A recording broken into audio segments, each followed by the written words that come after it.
Welcome to Yadnya Investment Academy.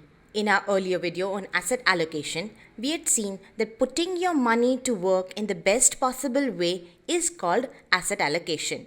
There are various types of asset allocation strategies. We've already studied about strategic asset allocation, and in this video, we are going to talk about tactical asset allocation. Now you already know that strategic asset allocation is used with a long-term perspective where you decide the optimum mix of various asset classes taking in view your risk profile, your goals and their corresponding investment horizon.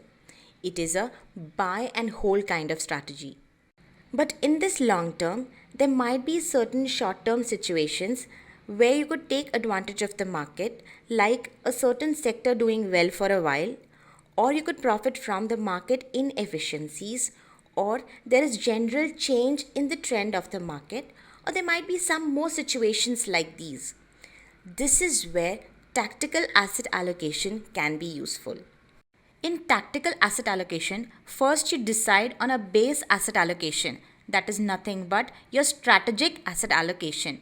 Then you decide on a range of percentage allocation for each asset class so that each asset class can take advantage of the short-term opportunities.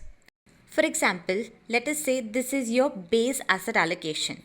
50% debt, 40% equity and 10% cash and equivalents.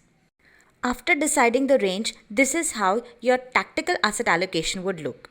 Any asset class, let's say equity for example, can take its lowest limit when other asset classes are trying to take short-term advantage, and can take its highest limit when equity seems beneficial in the short term. And after the short-term opportunity has been availed, the portfolio returns back to its strategic asset allocation. Now the range of any asset class should not be more than 10%.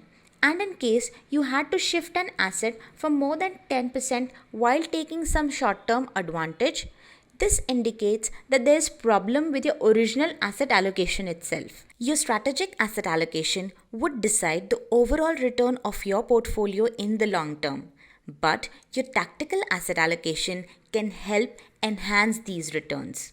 The upper limit put on each asset class in case of tactical asset allocation also limits the possible loss.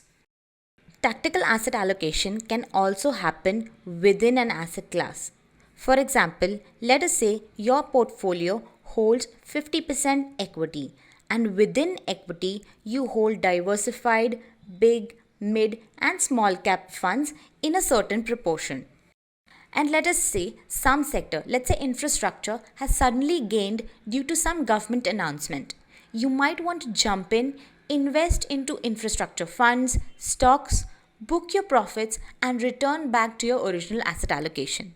The point here in case of tactical asset allocation is to rebalance your portfolio when a certain asset class is outperforming other asset classes rather than concentrating on specific investments. So here you're concentrating upon an entire asset class rather than looking at specific maybe stocks etc.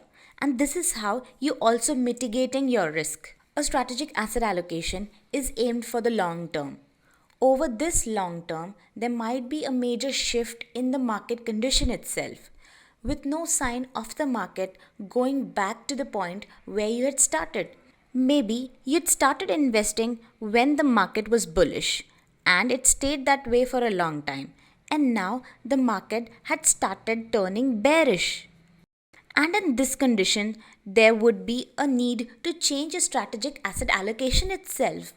A tactical asset allocation watches situations like these and might save you from making a major loss, as tactical asset allocation is based upon present market conditions. There are various tools and measures available to implement tactical asset allocation, which is a moderately active kind of strategy. But do remember that tactical asset allocation is a strategy for the informed investors who understand where the economy is moving, where the markets are heading, so that they can profit from short-term opportunities. Also, an investor should be aware of the tax implications of these short term investments. So, today we have seen what is tactical asset allocation, the advantages of tactical asset allocation, and how it is a strategy for the informed investors. Hope the video was helpful. Friends, thanks for watching this video. Watch this space for more such topics. Until then, happy investing. If you have any questions, let us know in the comment section below our videos. And if you like our videos, please do subscribe. Thank you.